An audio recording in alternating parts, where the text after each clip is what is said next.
집합건물 해결사 멘토 전현진입니다. 자, 여러분들 이제 집합건물법에 대해서 공부를 계속 해보도록 합시다. 저번부터는 조금 예전에 이제 몸살 감기가 있어서 못했다고 했죠. 이제 열심히 여러분들하고 같이 한번 해보도록 하죠. 대부분 판례 공부도 제가 시간 틈틈이 올리도록 하겠습니다. 11월 중순부터 해가 전혀 못 올렸죠. 자, 이번 집합건물의 하자담보 책임에 대해서인데 집합건물법 제9조가 되겠습니다. 제1조 또는 제1조의 2에 건물을 건축해서 분양한 자, 이하 분양자를 한다와 분양자와의 계약에 따라서 건물을 건축한 자로서 대통령령으로 정하는 자, 시공자를 하는 거죠. 시공자는 구분 소유자에 대해서 담보 책임을 진다는 겁니다. 이 경우 그 담보 책임에 관해서는 민법 제667조와 제668조를 준용한다 이렇게 되어 있습니다.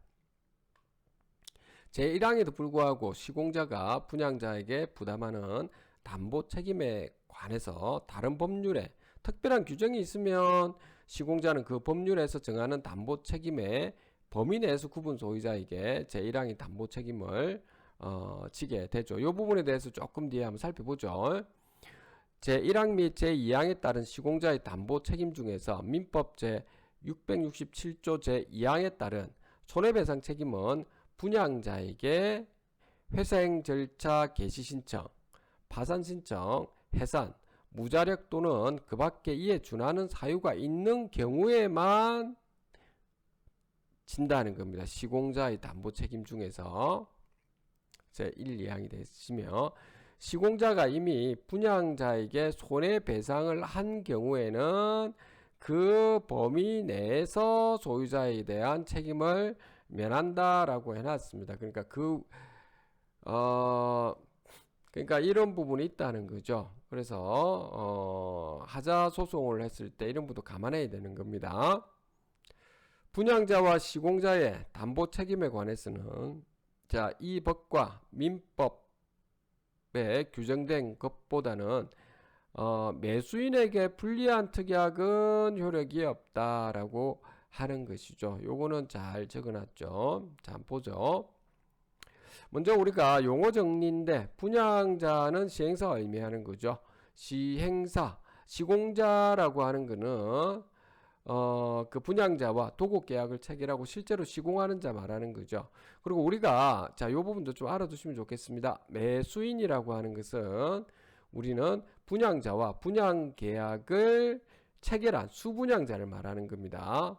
그리고 매수인으로부터 전유 부분을 또 양수한 자는 구분 소유자이지만 제9조에서 말하는 매수인이 아닌 양수인을 말하는 것입니다. 비슷비슷하니까 그냥 써도 별 문제는 없습니다. 우리는 보통 이 매수인이 수분양자, 분양을 받은 사람이다 이렇게 하고 나머지는 그냥 매수인이다 이렇게 이야기하기도 하는데 한번 좀 익숙해지려고 하면 그냥 양수인이다 이렇게 한번 해보시면 어떻겠냐라고 하는 겁니다. 자, 원칙적으로 분양계약이라는 것은 여러분들 매매계약이죠. 따라서 분양된 집합건물의 하자에 대해서는 민법 제580조 매조인의 하자담보 책임인 거죠. 580도가 적용이 됩니다. 하지만은 이 과거에 우리가 삼풍백화점 붕괴 사건처럼 있죠. 매도인에게만 그 책임을 지우게 되면 시행사와 시공사가 부실한 시공과 신속한 분양으로 먹튀하는 거죠.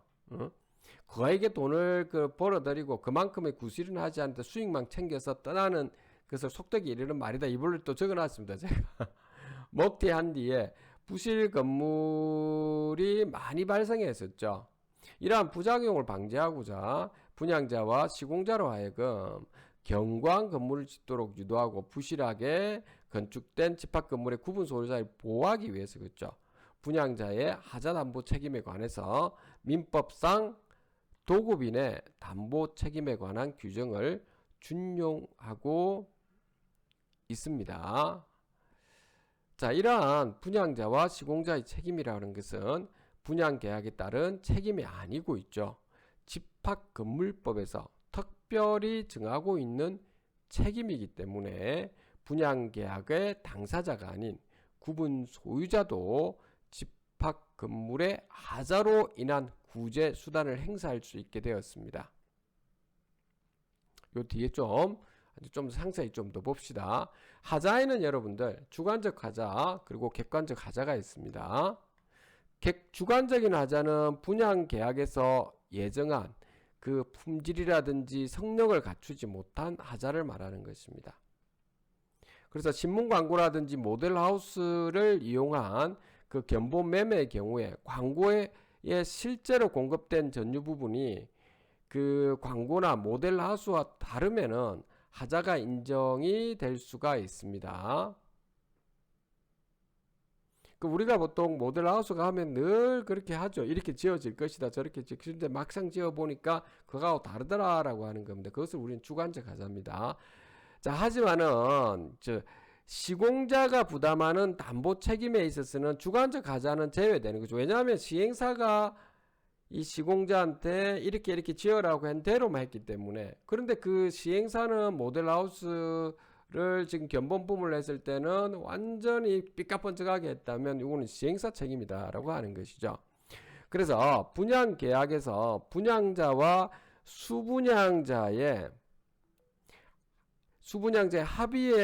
합의한 내용에 대해서는 객관적으로 하자가 없는 부분에 대해서는 시공자에게 책임을 부담하도록 할 수는 없기 때문인 거죠. 그래서 그 시행사도 있죠. 여러분들 좀 잘 보셔야 되겠죠. 그러니까 어떻게 하면 잘 볼 수 있나요? 라고 하는 건데 그러게 말이죠. 그래도 여러분들 제가 예전에 여러분들 영상 보시면 아시겠지만 일단 그 법인 등기부를 첫 번째 떼보시고 신탁 원부도 꼭 보십시오. 그것도 좀 보시고요.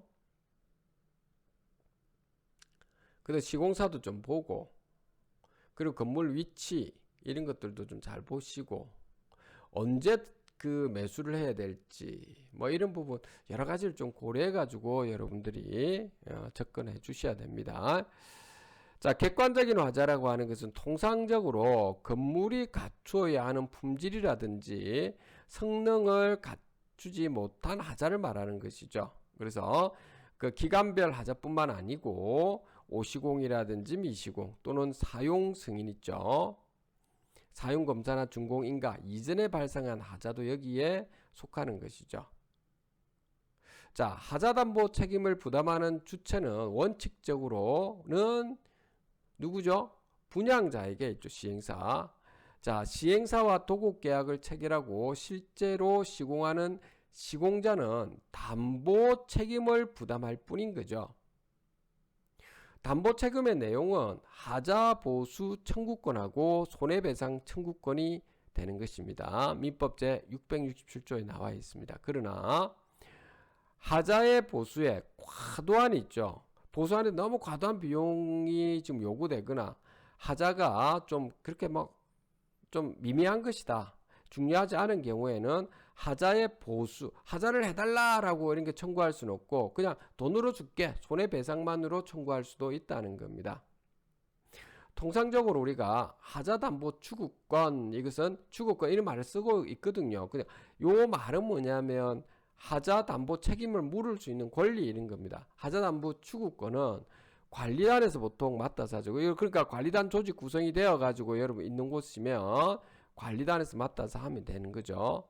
또한 강행 규정으로 집합건물법이라든지 민법에 규정된 내용보다는 수분양자에게 불리한 특약은 효력이 없다. 요거는 참 좋게 난 거죠. 그래서 우리가 시행사도 좋은 시행사여야 됩니다. 그 시행사도 좋은 시행사여야 됩니다. 아셨죠?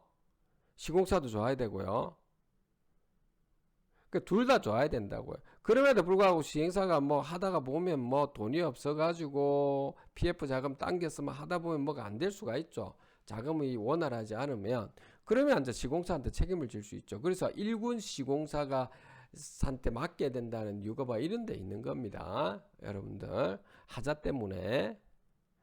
자, 오늘 그래서 우리가 집합건물법 제9조에 대해서 오늘은 같이 공부해 보았습니다. 여기까지 하도록 하겠습니다. 집합건물 해결서멘토 전은진이었습니다.